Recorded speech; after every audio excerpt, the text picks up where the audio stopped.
सो data structure में आपसे viva में क्या क्या क्वेश्चन पूछे जा सकते हैं, ठीक है। सो सबसे पहला क्वेश्चन जो आपसे पूछा जा सकता है that is what is the difference between linear and non linear data structures.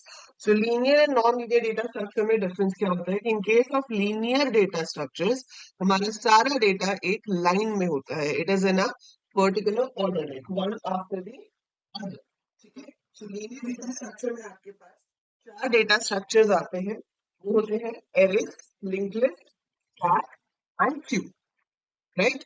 So we have arrays, we have linked list, we have stack, and queue. So these are your linear data structures.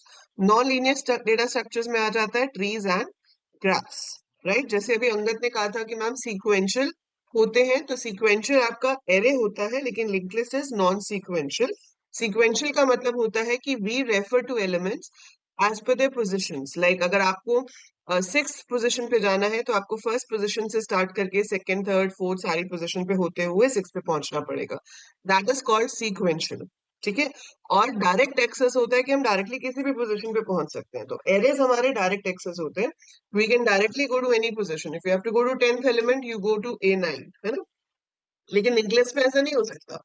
Linked list में अगर आपको 10th element पे जाना है तो आपको start किससे करना पड़ेगा, फर्स्ट से ही। तो आपके पास स्टार्ट में फर्स्ट नोड का एड्रेस होता है, वहां से आपको फर्स्ट नोड का एड्रेस मिलेगा, वहां से नेक्स्ट पॉइंटर की हेल्प से आप सेकंड नोड पे जाओगे, वहां से नेक्स्ट पॉइंटर की हेल्प से आप थर्ड नोड पे जाओगे, and so on we will keep on moving until we reach to the required position.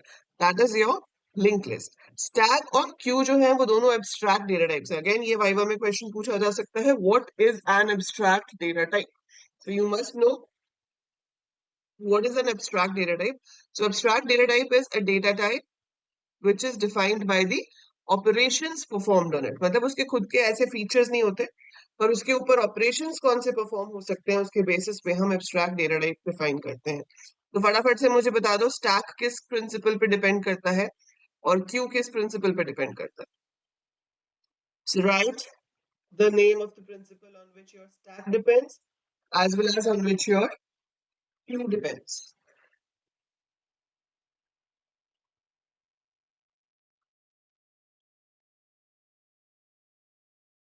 Hurry up.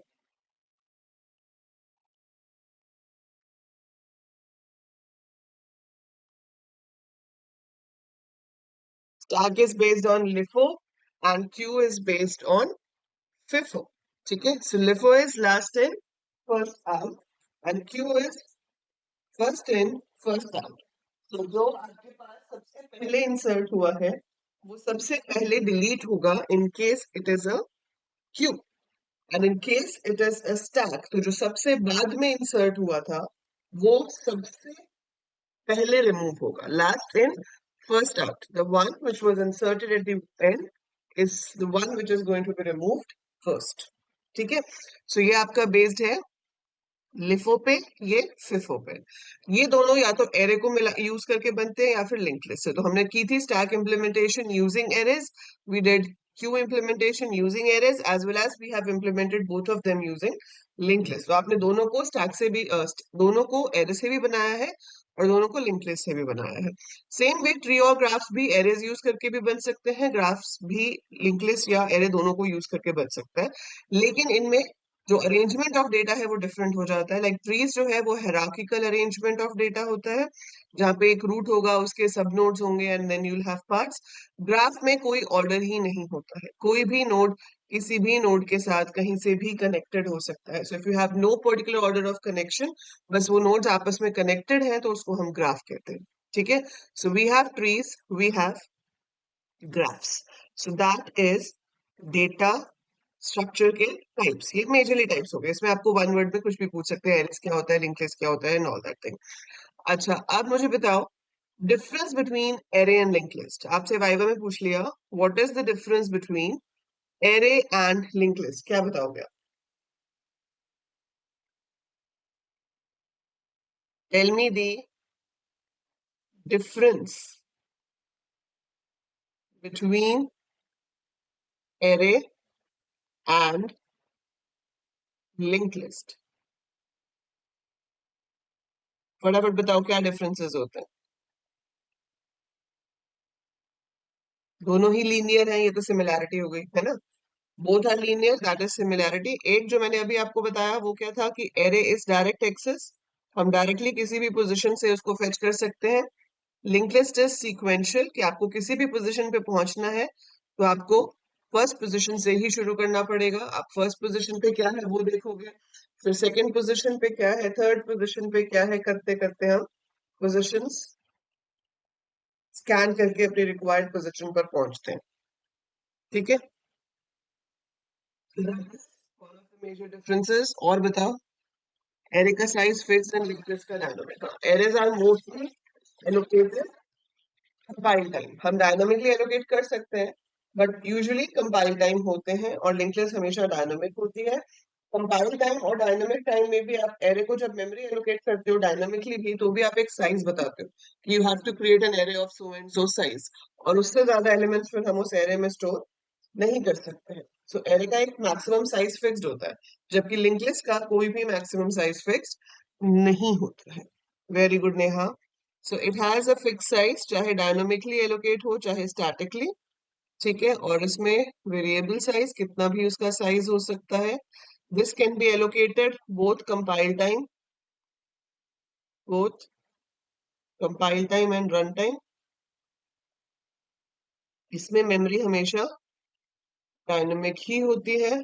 ठीक है, contiguous memory location, that's one of the major points, कि array जो है वो हमेशा कंटिगियस मेमोरी लोकेशन में स्टोर होता है, जबकि लिंक लिस्ट की जरूरत ही इसलिए पड़ी थी कि कंटिगियस हमेशा अवेलेबल नहीं होती। जैसे आपको 500 बाइट्स कंटिगियस चाहिए, तो रैम में जगह तो है लेकिन 500 बाइट्स कंटिगियस नहीं है।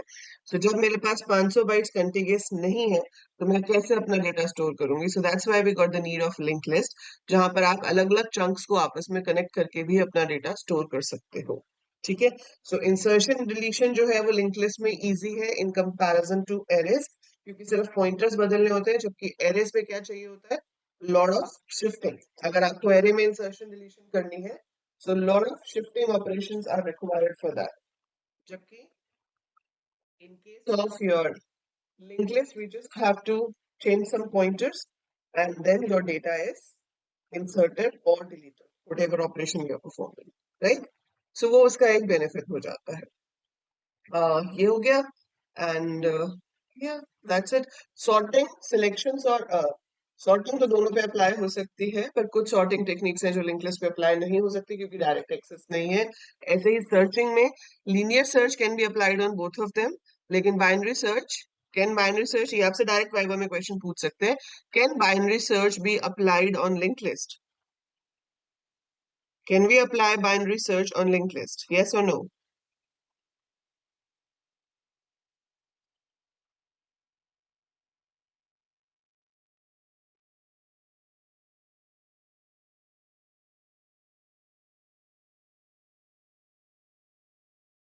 नो। क्यों? क्योंकि उसको मिड पॉइंट निकालना होता है और डायरेक्टली मिड पॉइंट को रेफर करना होता है। ठीक है, और हमारे पास लिंक लिस्ट में मिड पॉइंट निकल ही नहीं सकता क्योंकि we don't have access to the positions. ठीक है, इसलिए उसमें बाइनरी सर्च एप्लीकेबल नहीं होता है। ठीक है, ये हो गया बेसिक। अब आपको सारे एल्गोरिदम्स की कॉम्प्लेक्सिटीज याद होनी चाहिए। ठीक है, so you must remember the complexity of all the algorithms. और उससे पहले आपसे पूछ भी सकते हैं कि what is time space trade off, या what is complexity of an algorithm. So complexity of an algorithm क्या होती है? What do you understand by the term complexity of an algorithm?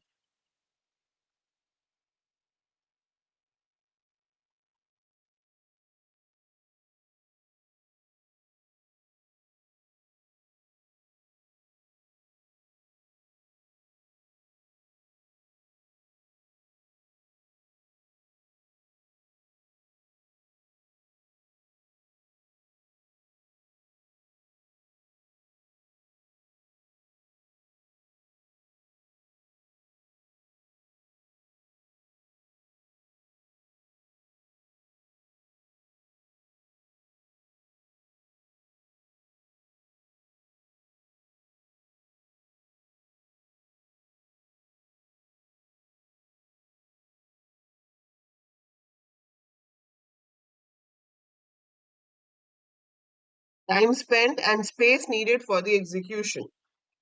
तो आप कितना टाइम स्पेंड कर रहे हो उस प्रॉब्लम को सॉल्व करने के लिए, वो एल्गोरिदम कितना टाइम ले रहा है, ठीक है, और कितना उसको स्पेस की जरूरत है, ठीक है, that decides the complexity. And we always have a time space complexity trade off, जिसे हम कहते हैं। सो आपको कितना टाइम चाहिए, वो टाइम कॉम्प्लेक्सिटी हो गई।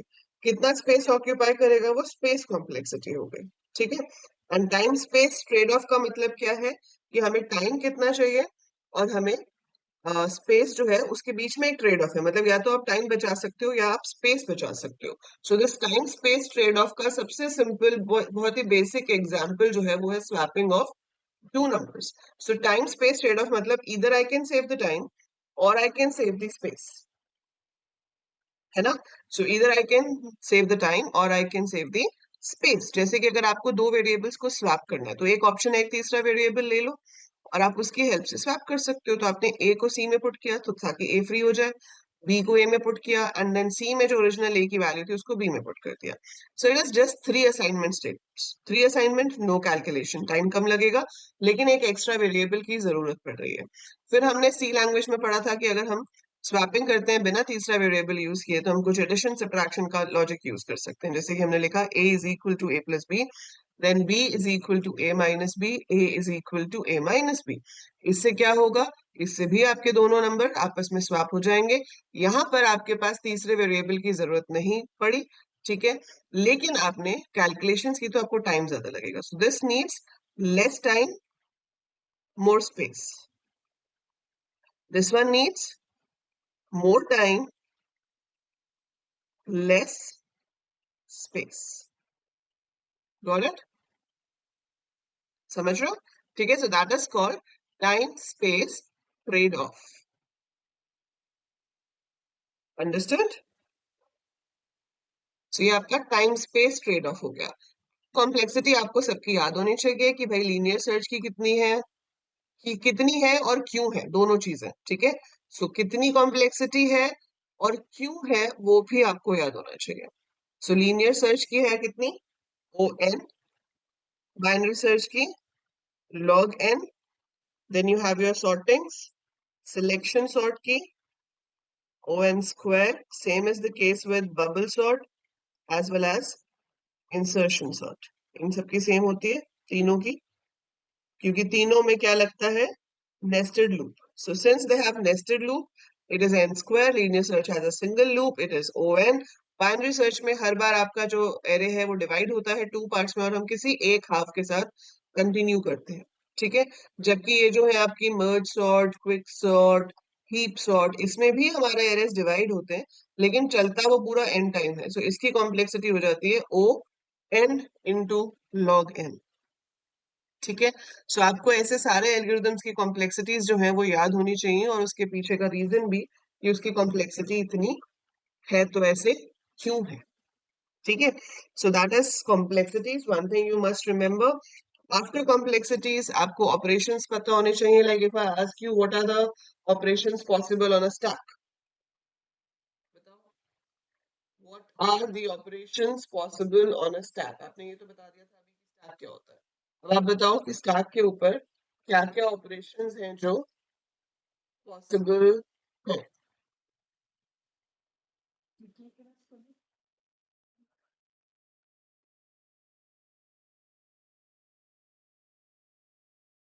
पुश एंड पुल, पुल नहीं कहते हैं अंदर, we don't call it pull, push and pop.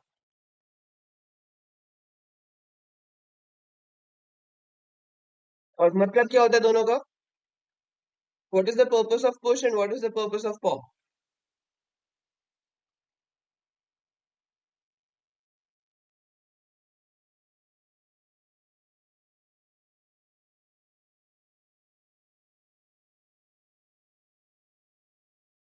Hmm,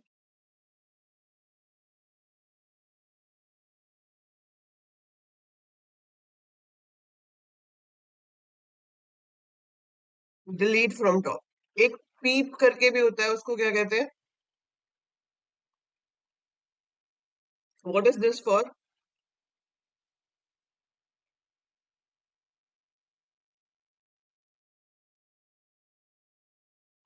stack और क्यू में आपसे ओवरफ्लो और अंडरफ्लो भी पूछा जा सकता है. सो वाइवा में आपसे पूछ सकते हैं what is overflow situation, what is underflow situation. What is overflow situation? What is underflow situation?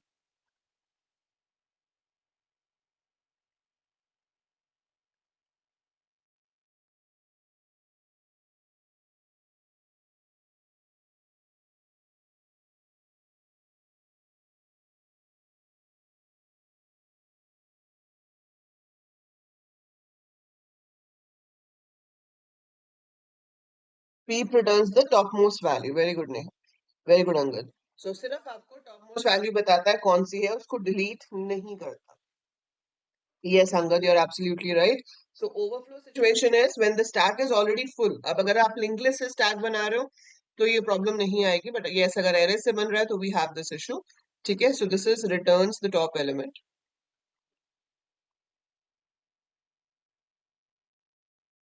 So overflow is when we try to insert and stack is already full. तो स्टैक ऑलरेडी फुल है और आप उसमें insert करने की कोशिश कर रहे हो तो ऑब्वियसली देखो कोई भी चीज फुल होगी और उसमें ऊपर से कुछ ऐड करेंगे तो ओवरफ्लो ही होगा, है ना. So that's how it's overflow. Underflow is there चाहे आपका लिंक लिस्ट से इंप्लीमेंटेशन हो चाहे एरे से इंप्लीमेंटेशन हो. And what do we understand by underflow? कि हम डिलीट करने की कोशिश कर रहे हैं लेकिन कुछ है ही नहीं. So when we try to pop but the stack is empty. So यही चीज हमारी क्यूज के केस में भी होती है कि क्यू अगर फुल है और आप इंसर्ट करने की कोशिश कर रहे हो तो ओवरफ्लो हो जाएगा. अगर क्यू खाली है और आप डिलीट करने की कोशिश कर रहे हो तो अंडरफ्लो हो जाएगा. क्यू में इंसर्शन एट एंड को हम एन क्यू कहते हैं, डिलीशन फ्रॉम बिगनिंग को हम डी क्यू कहते हैं. अब क्यू में वाइवा पे क्या क्वेश्चन बन जाते हैं, क्योंकि स्टैक तो चलो स्टैक होता है, ठीक है, लेकिन क्यू में you have types of queues. So types of queues आपके पास आ जाती हैं, तो they can ask you questions based on that. For example, we have circular queue, we have double-ended queue,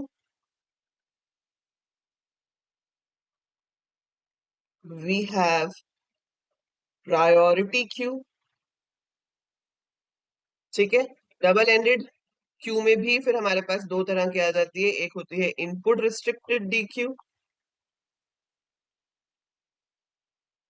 और एक होती है output restricted D queue. Can you tell me all of them one by one? So पहले मुझे बताओ what is circular queue? What do you understand by circular queue?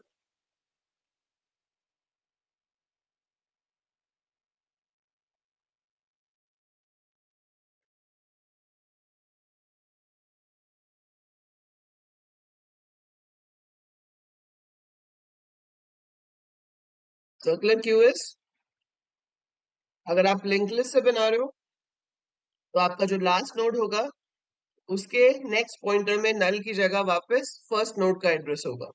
So if your last node points to the first node again, it is said to be circular, है ना.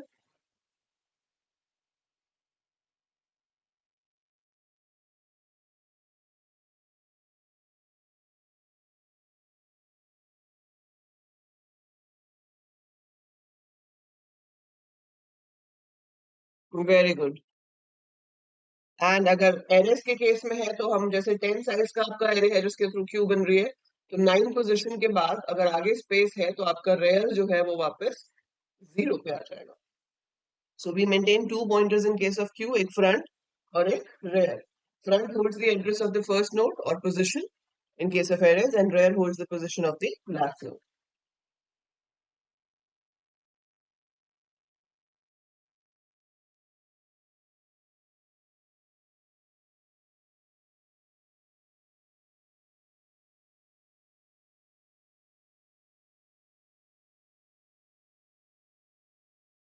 बाकी का भी बता दो. Write about priority queue and double-ended queue also in the chat. Hurry up.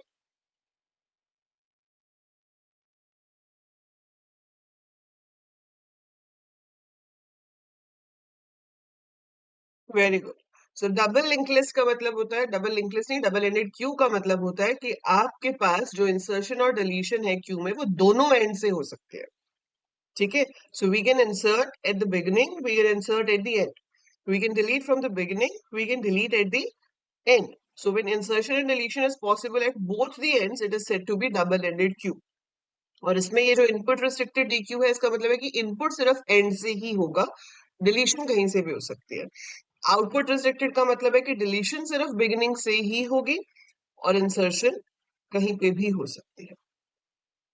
That is input restricted dequeue, output restricted dequeue. और priority queue, as I am told, priority queue में क्या होता है कि आपका जो डेटा है वो अपनी प्रायोरिटी के हिसाब से इंसर्ट होता है। तो अब पोजीशन फिक्स नहीं है कि एंड में ही इंसर्ट होगा, वो इंसर्ट होगा जहां पर उसकी प्रायोरिटी मैच करेगी, ठीक है। जो हाईएस्ट प्रायोरिटी है वो सबसे आगे ऐड होते हैं, फिर उससे कम प्रायोरिटी वाले उससे पीछे, फिर उससे पीछे, and so on, right. So that is your priority. Deletion हमेशा बिगनिंग में ही होती है प्रायोरिटी क्यू के अंदर भी। फाइन। सो ये टाइप्स ऑफ क्यूज आपको पता होने चाहिए। इसके ऊपर ऑपरेशंस हो गए, फ्रंट रेयर पॉइंटर्स के बारे में पता होना चाहिए, applications of stacks, N application of Q पता होने चाहिए। सो बताओ, स्टैक की एप्लीकेशंस क्या है और क्यू की एप्लीकेशंस क्या है? कहाँ पर स्टैक डेटा स्ट्रक्चर की जरूरत पड़ सकती है, कहाँ पर क्यू डेटा स्ट्रक्चर की, मतलब अभी डेटा स्ट्रक्चर पढ़ रहे हैं तो इसीलिए पढ़ रहे हैं ना कि भाई इनको अप्लाई करेंगे कहीं पर किसी तरह की day to day problem solve करने के लिए कंप्यूटर साइंस में। तो इनके एप्लीकेशंस क्या हो सकते हैं? What are the applications of these?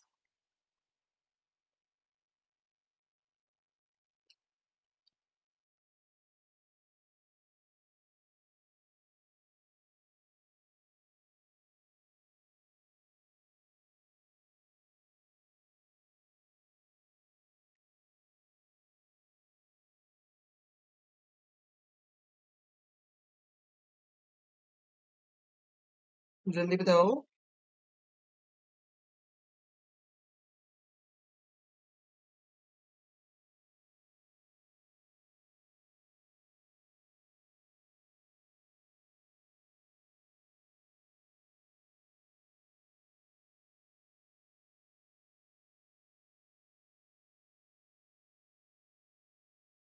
तो स्टैक की एप्लीकेशंस कहाँ होती है? Very good Neha. Undo redo options में आप कंट्रोल जेड प्रेस करते हो, सो सबसे लास्ट काम जो हमने किया होता है वो कैंसिल हो जाता है। कंट्रोल वाई करते हो तो वही रीडू हो जाता है जो लास्ट किया होता है ना। So undo redo is an application of stack.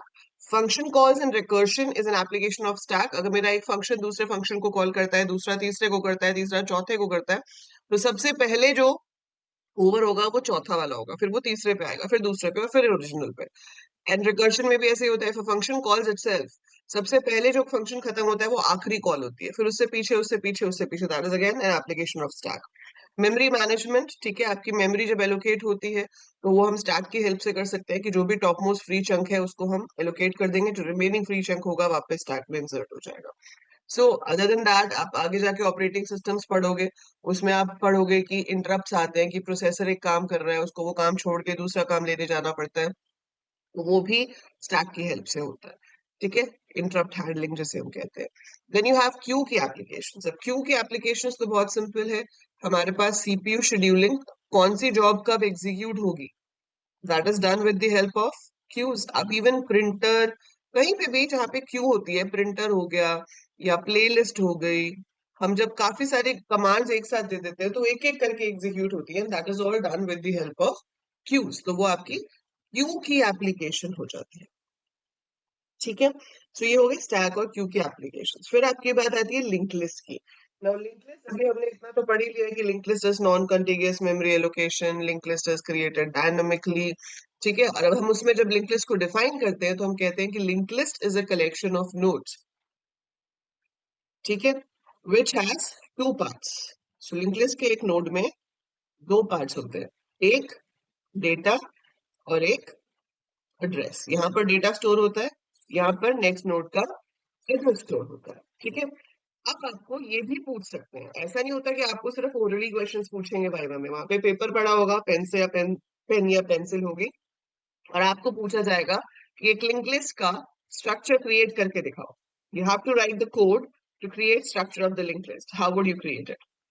हम लिखेंगे यहाँ पर कुछ इस तरह से, स्ट्रक्ट नोड, है ना, इसके अंदर डेटा, और फिर आपने लिखा struct node pointer next, something like this, and यहाँ सेमीकोलन। दूसरी ऑप्शन क्या होती है, हम यहाँ टाइप डेफ भी लिख सकते हैं और यहाँ पे लिस्ट भी लिख सकते हैं। चलो वो भी पूछ सकते हैं आपसे कि टाइप डेफ किस लिए होता है। So typedef is basically to define a new name to a data type. वो तो टाइप डेफ का पर्पस हो गया। बट इस नेक्स्ट को हम कुछ स्पेशल नाम दे सकते हैं क्या? ये जो मैंने नेक्स्ट डिफाइन किया है, can we give a special name to this? Very good Angad. हाँ, क्या हम इसको कोई स्पेशल नाम दे सकते हैं? टेक्निकली इसको कुछ कहते हैं, हम क्या कहते हैं टेक्निकली इसको?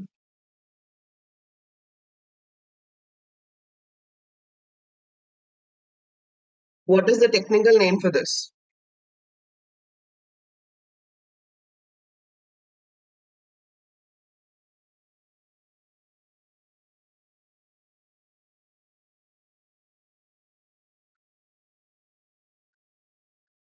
जल्दी बताओ।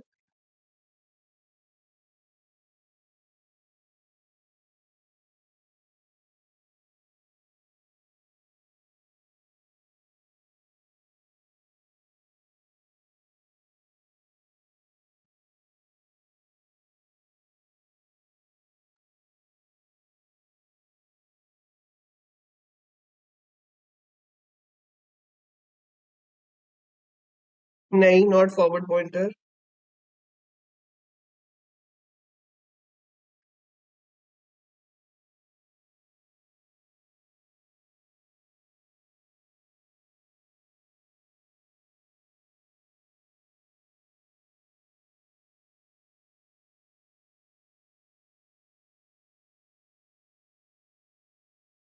It's called self referential member.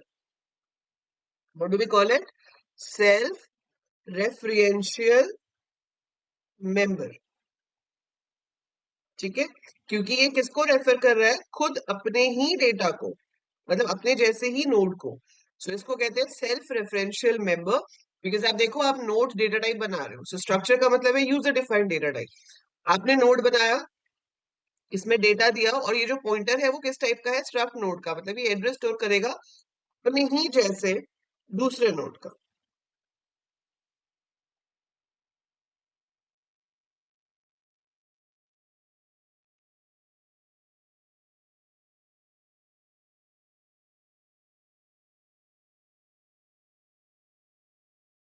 ठीक है,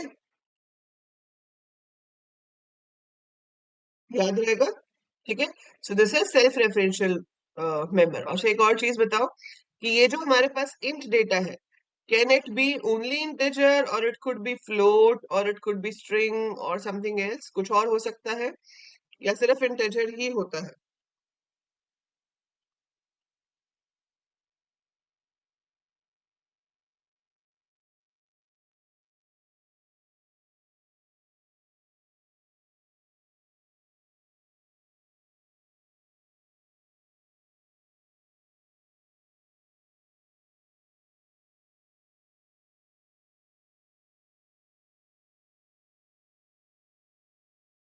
इट कैन बी डिफरेंट। हाँ, ये किसी भी डेटा टाइप का हो सकता है, पर ये है कि सारे नोड्स में सेम होगा, है ना। It will be same in all the nodes, लेकिन हो कुछ भी सकता है।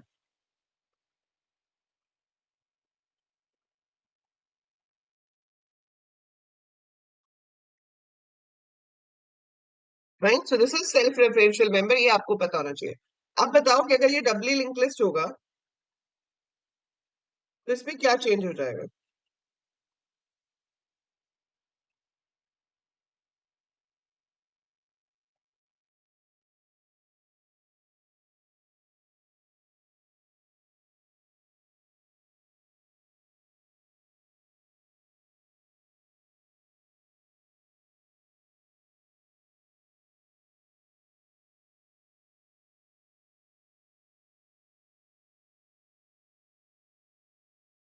नहीं, डबली लिंक लिस्ट डबल पॉइंटर थोड़ी पूछा है।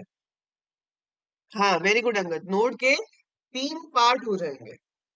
So we will have three parts of the node. एक आप लोगे पॉइंटर नेक्स्ट, और एक और ले लोगे स्टार्ट नोड पॉइंटर प्रीवियस। सो हम दो पॉइंटर स्टोर करेंगे, जिस नोड पे है उससे अगले नोड का एड्रेस एज वेल एज उससे पिछले नोड का एड्रेस। ठीक है, सो डबल लिंक लिस्ट में क्या होता है कि हम नोड के आगे वाले नोड का एड्रेस तो स्टोर करते ही हैं, बट उसके साथ साथ उससे पीछे वाले नोड का एड्रेस भी स्टोर करते हैं।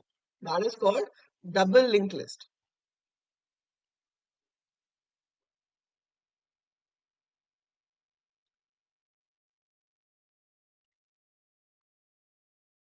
सो नॉर्मली जब हम लिंक लिस्ट बनाते हैं तो आपके पास होती है सिंगल लिंक लिस्ट या सिंगली लिंक लिस्ट, जो भी आप इसको बोलो। उसमें भी मेंटेन अ स्टार्ट पॉइंटर। ये सिर्फ पॉइंटर है, ये नोड नहीं है। इसमें एड्रेस आता है फर्स्ट नोड का, फिर एड्रेस आता है सेकेंड नोड का, थर्ड नोड का, and then you have null to indicate कि भाई अब हमारा खत्म हो गई लिंक लिस्ट। ठीक है, दूसरी होती है circular link list. Circular link list में क्या होता है, इसमें भी एक ही पॉइंटर होता है start. We hold the address of the next node, but ये जो लास्ट नोड होता है इसमें नल की जगह फर्स्ट वाले का एड्रेस होता है। थर्ड आप कह सकते हो हेडर और ग्राउंडेड लिंक लिस्ट। इसमें क्या होता है कि जो फर्स्ट नोड का एड्रेस होता है वो हेड नाम के एक पॉइंटर में होता है, और ये जो फर्स्ट नोड है ये हेडर नोड होता है। यहाँ पर कुछ भी स्टोर हो सकता है, जैसे कि नंबर ऑफ नोड्स कितने हैं हमारे पास, instead of data it can store anything. यहाँ पर जो एड्रेस है, this address is first node का एड्रेस। So address of first node is stored in the head node. आगे नॉर्मल चलता है, आगे कोई प्रॉब्लम नहीं है, आगे वही आपका जहां पर लास्ट नोड है वहां नल आ जाएगा। ठीक है, that is called header node. देखो हेडर और ग्राउंडेड लिंक लिस्ट में क्या होता है,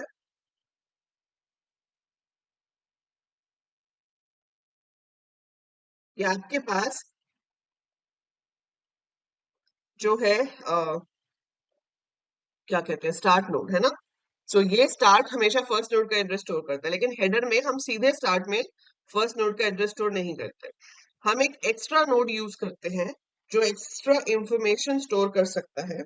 extra information like it can store कि आपके पास टोटल नंबर ऑफ नोड्स कितने हैं, या कुछ भी ऐसा जो हमारी लिंक लिस्ट से रिलेटेड हो, जो उसी सेम डेटा टाइप का हो, that can be stored over there. So वो वहां पर हो सकता है। ठीक है, so it could be there. So उसे हम हेडर या ग्राउंडेड लिंक लिस्ट कहते हैं। सो बस एक एक्स्ट्रा नोड ऐड हो गया और कुछ नहीं है इसके अंदर। So just one extra node is added, nothing much.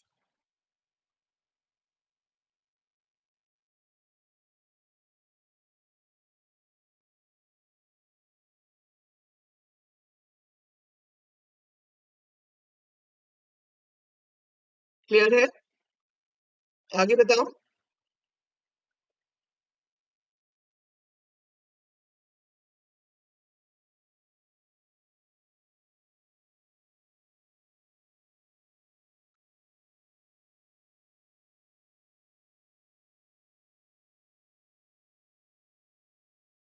आगे बताओ।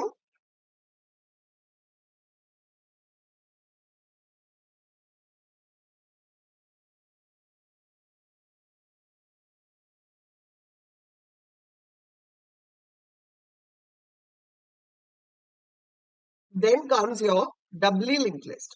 डबली लिंक लिस्ट में हमारे पास दो पॉइंटर्स हम मेंटेन करेंगे, एक स्टार्ट और एक रेयर।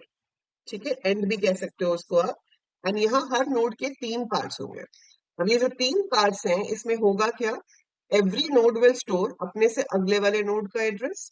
ठीक है, जो स्टार्ट पॉइंटर होगा वो फर्स्ट नोड के एड्रेस को होल्ड करेगा, जो एंड पॉइंटर होगा वो आखिरी नोड के एड्रेस को, मतलब बेस एड्रेस को होल्ड करेगा। Right, so it will hold it like this and every node will hold its previous node address। जो फर्स्ट नोड है उसके प्रीवियस पार्ट में नल होगा क्योंकि उसके पीछे कुछ नहीं है, फिर वो अपने से अगले नोड के एड्रेस को स्टोर करेगा, ये अपने से पीछे वाले को, एंड सो ऑन। और जो लास्ट नोड होगा उसके नेक्स्ट पार्ट में आपके पास नल होगा। इंडिकेटिंग कि इसके आगे कुछ और नहीं है. That's your doubly link list.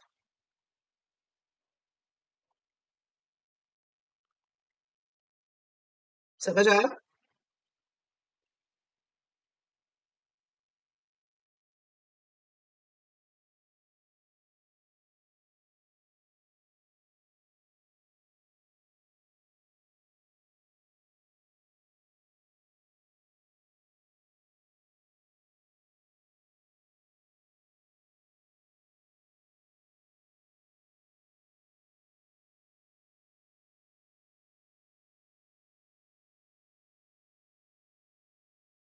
Clear है? टाइप्स बता दोगे ना?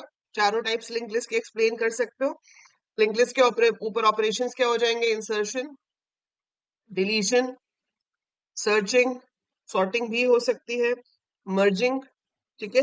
सो all these operations can be performed on link list. So ये आपका हो गया कि लिंक लिस्ट क्या होती है.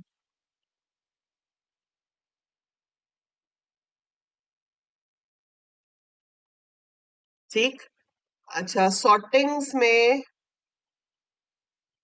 मुझे बताओ, अगर आपसे मैं ऐसे ही पूछ लूं, what is the basic logic of merge sort? Merge sort को मर्ज सॉर्ट क्यों कहते हैं?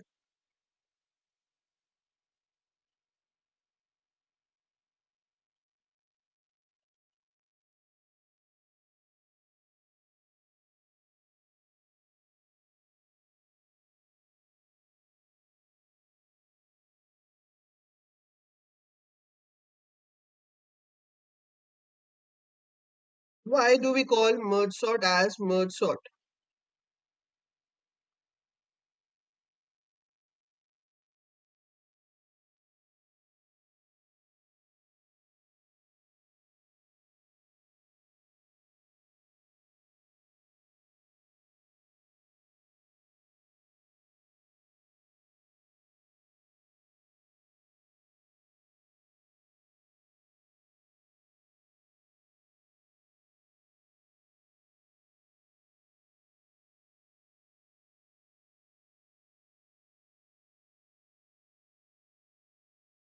डिवाइड एंड कॉन्कर एल्गो पे काम करता है. Very good.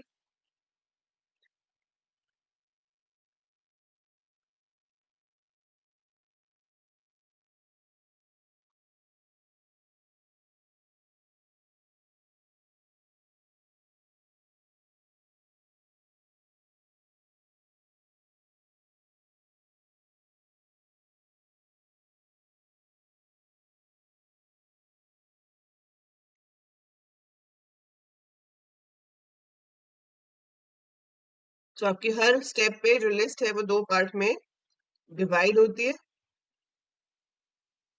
फिर हम उसको फिर से पार्ट्स में डिवाइड करते रहते हैं. तब तक करते रहते हैं जब तक सिंगल एलिमेंट ना रह जाए.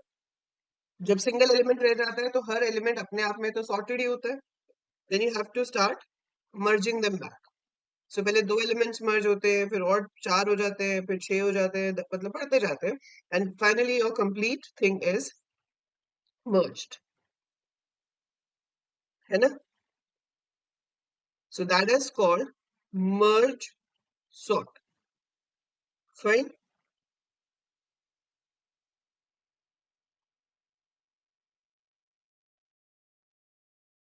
Exactly.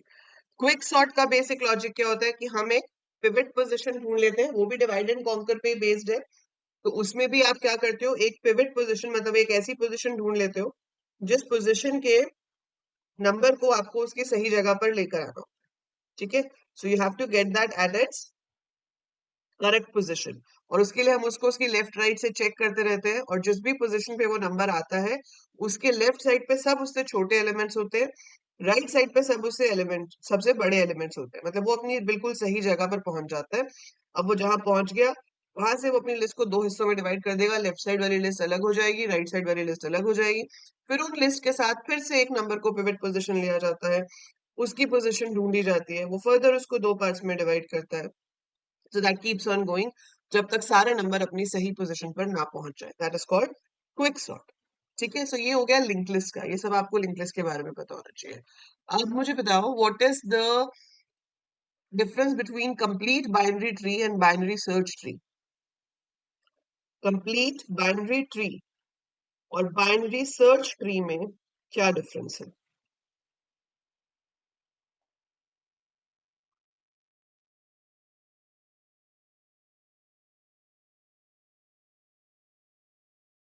Complete binary tree and binary search tree.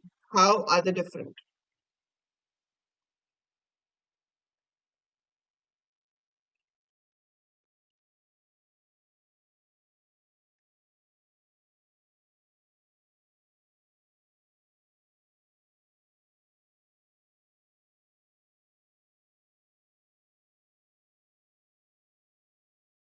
Ji, any one of you?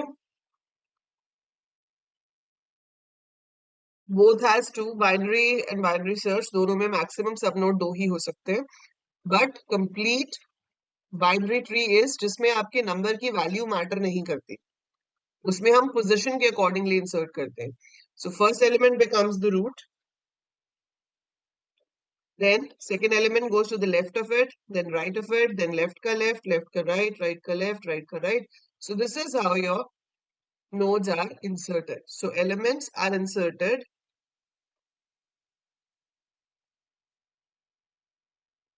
left to right,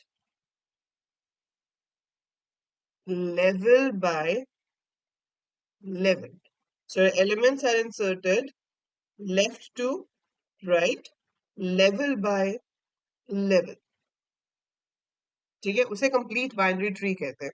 सो आपके पास टोटल नंबर ऑफ नोड्स कितने होंगे एज पर अ लेवल? वो हो जाता है 2 raise to the power n. जैसे 1 2 3 4 चार लेवल्स हैं, तो 2 raise to the power 4 is 16. अगर आप काउंट करो, so 1 2 3 4 5 6 7 8 9 10 11 12 13 14 15. So 2 raise to the power n minus 1 nodes can be there at a particular level. ये नंबर आपको याद रखना है.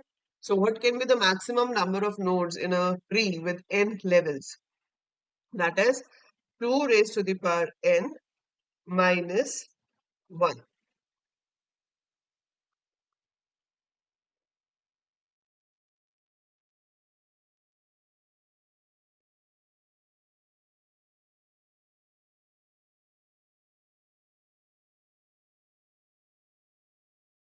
ठीक है, जबकि बाइनरी सर्च ट्री में जो इंसर्शन है वो लेवल बाय लेवल नहीं होती.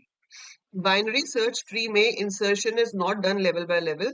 उसमें आपके पास जो भी नंबर है वो पहला नंबर तो रूट बन जाएगा. उसके बाद जो भी नंबर आएगा वो डिपेंड करेगा कि इस नंबर से बड़ा है या छोटा है.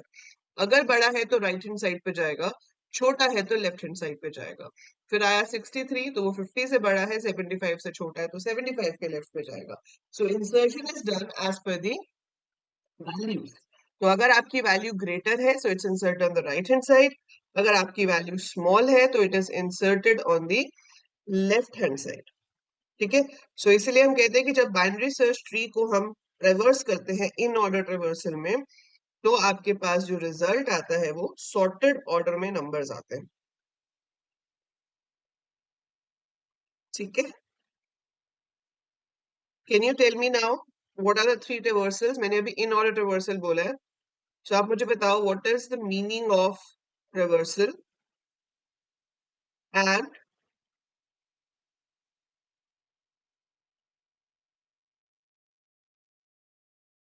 What are the various traversals available for tree.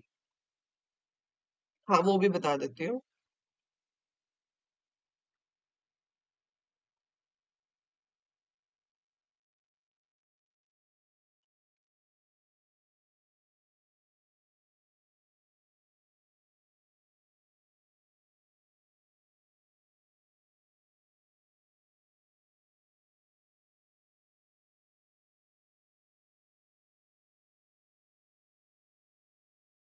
In order, pre order, post order. और ये ट्रेवर्सल्स के नाम किस पे डिपेंड करते हैं?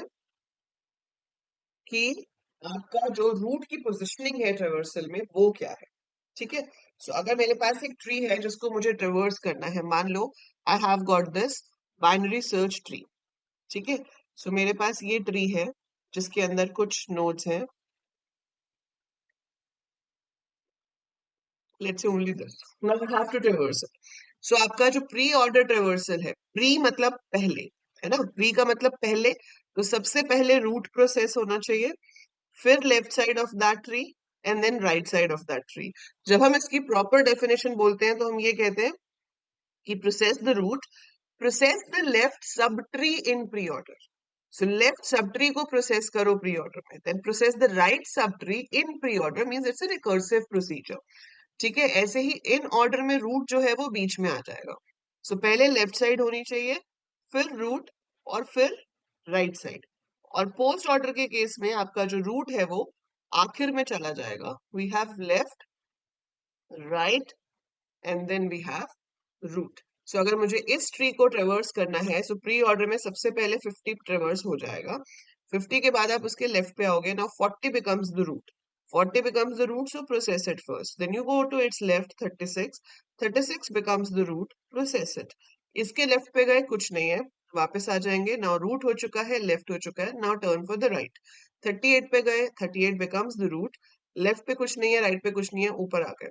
अब ये पूरी साइड हो चुकी है, 40 एज अ रूट भी हो चुका है, तो उसके राइट साइड पे जाएंगे। 45 के लेफ्ट राइट में कुछ नहीं है, सो 45 can be process, you go up.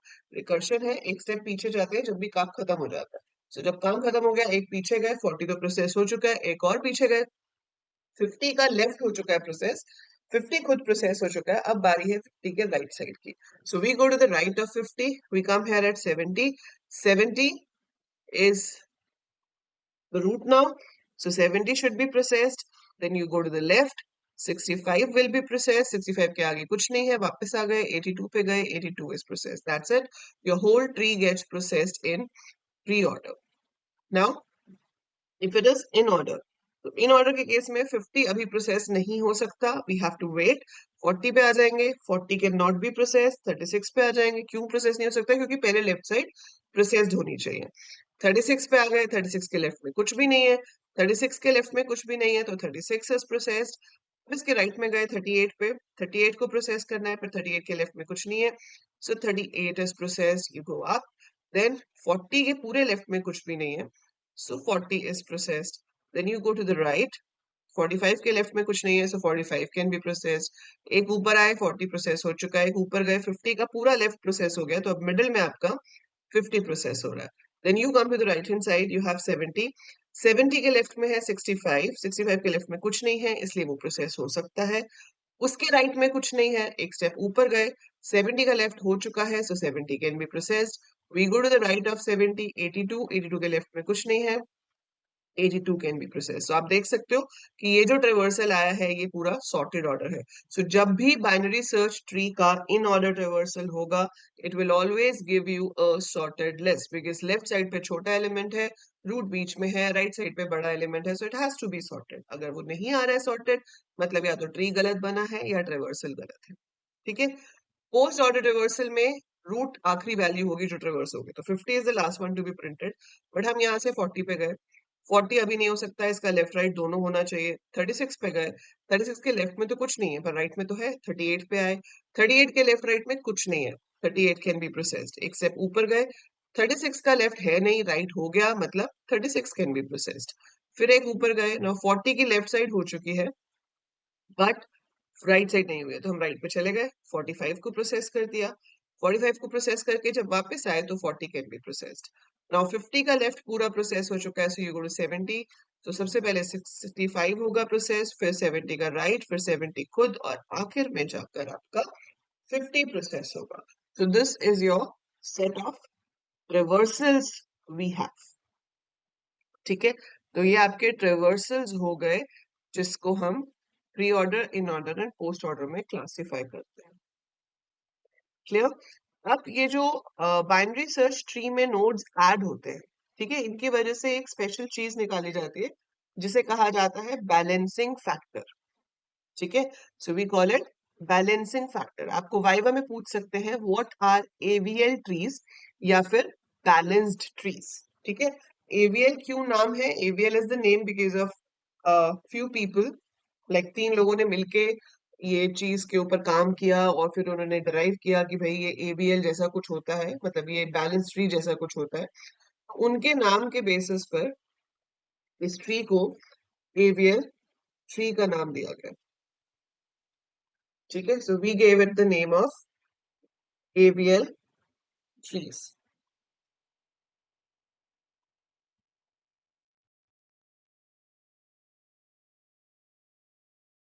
तो इनको हम बैलेंस्ड ट्री भी कहते हैं इन सिंपल वर्ड्स।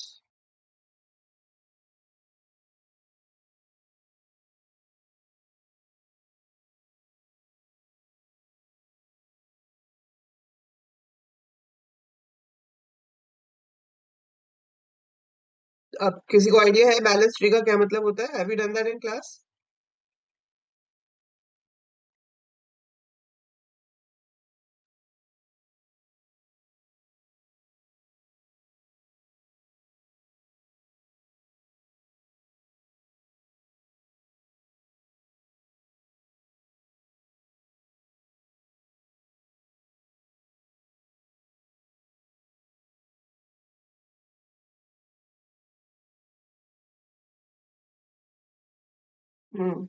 क्या होता है balance tree?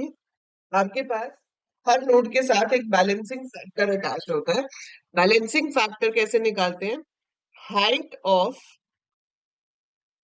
Left sub tree minus height of right sub tree. ठीक है, so height of left sub tree minus height of right sub tree. So height क्या होती है? Number of levels. सो आपके पास कितने लेवल्स हैं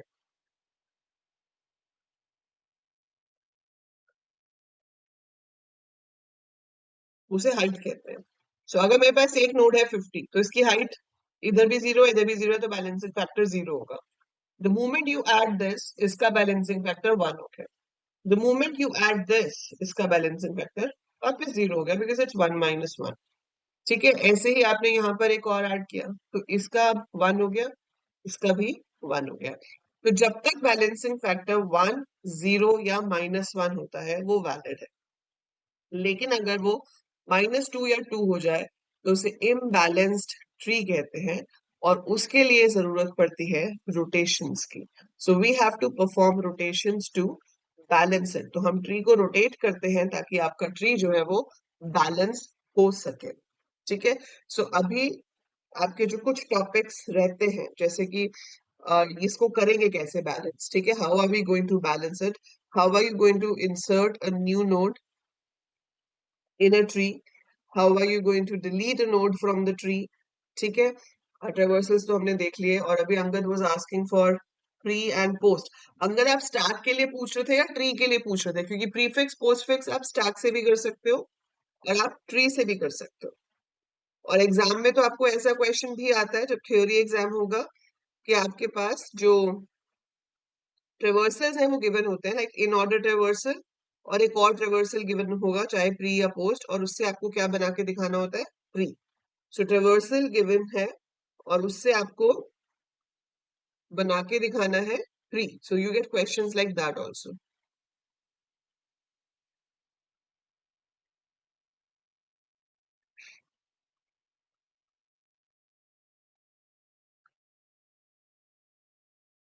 हम्म, सो ये हम करेंगे। अभी आप बेसिकली प्रैक्टिकल वाइवा के ऊपर फोकस करो। इनफिक्स टू पोस्टफिक्स कन्वर्जन तो आपको प्रोग्राम आ सकता है अगर कॉलेज में कराया है, बट उसको करना जो है वो तो हमें फिर फाइनल एग्जाम के लिए चाहिए। We will be having one shots for all the topics. अभी एक एक करके एक दिन हम करेंगे लाइक पूरा लिंक लिस्ट वन शॉट, एक दिन stack and queue one shot, है ना? सो एक दिन सॉर्टिंग्स का one shot. So we will be doing that. अच्छा, आपका तो टेस्ट भी है। ठीक है, आप एक काम करो ना, फिर अभी आप गो थ्रू द वीडियोस पहले, जो इनफिक्स पोस्टफिक्स की पहले वाली है उसको एक बार करो। ठीक है, फिर अभी जब कल क्लास होगी उसमें भी आप डाउट्स पूछ सकते हो। 20th को है ना? अभी तो 18 19 दो दिन हो गए। सो जस्ट गो थ्रू दैट। बाकी इसको सॉल्व करना मुश्किल नहीं होता। जैसे आपके पास अगर कुछ भी लिखा हुआ है, a+b - c/d, या लेट्स से इतना ही है, अब इसमें कोई ब्रैकेट नहीं है, तो आपको यहाँ 3 कॉलम्स बनाने हैं। हाँ, आपके कोर्स में ना जब आप लाइव क्लास रिकॉर्डिंग में जाओगे तो पिछले साल की रिकॉर्डिंग्स होंगी। मैं दिखा देती हूँ आपको, एक सेकेंड। सो इनफिक्स पोस्टफिक्स स्टैक 3 कॉलम बनाने होते हैं। ए यहाँ चला जाएगा, प्लस स्टैक में चला गया, बी, जो ऑपरेंड्स होते हैं ए बी सी डी वो डायरेक्ट पोस्टफिक्स में जाते हैं। जो ऑपरेटर्स होते हैं वो स्टैक में जाते हैं। आपको सिर्फ एक ये रूल याद रखना है कि कभी भी दो सेम लेवल के ऑपरेटर्स एक साथ स्टैक में नहीं हो सकते, और कभी भी हायर लेवल जो है वो नीचे नहीं होगा, लोअर उसके ऊपर नहीं आएगा। जैसे प्लस माइनस सेम लेवल है, तो ये सेम लेवल भी एक साथ नहीं हो सकते। तो करेंगे क्या, जो स्टैक में है उसको निकाल दो, जो स्टैक में है उसको निकाल के पोस्टफिक्स में भेज दो। स्टैक खाली हो गया तो माइनस यहाँ आ जाएगा। फिर सी आया तो सी डायरेक्टली यहाँ चला गया। डिवाइड आया, अब डिवाइड की प्रेसिडेंस माइनस से ज्यादा होती है तो वो स्टैक में जा सकता है, लेकिन डिवाइड के ऊपर माइनस नहीं आ सकता। ठीक है, तो उल्टा नहीं हो सकता। देन यू गेट डी, तो ये पे आ गया ए प्लस बी, दिस खत्म हो गए। तो जो भी स्टैक में बचे हैं उनको पॉप करो, तो पहले डिवाइड आएगा फिर minus. And we can see कि पहले क्या हो रहा है, ए प्लस बी, फिर हो रहा है सी डिवाइडेड बाय डी, और जो भी दोनों का रिजल्ट है वो सब्ट्रैक्ट हो रहा है। ब्रैकेट्स के केस में थोड़ा सा डिफरेंट हो जाएगा। ठीक है, बाकी पीवाई क्यूज देखो सब कुछ हुए हुए हैं। आपका जो कोर्स है इट इज डेटा स्ट्रक्चर्स, आपका लास्ट ईयर सेकेंड सेमेस्टर में नहीं था।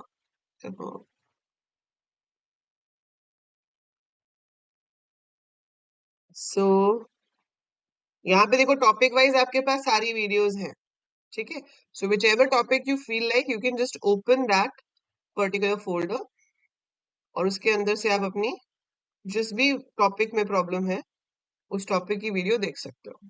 तो ऐसा नहीं है कि कोई भी टॉपिक आपका जो है वो मिसिंग होगा। ये लाइव क्लास रिकॉर्डिंग्स है।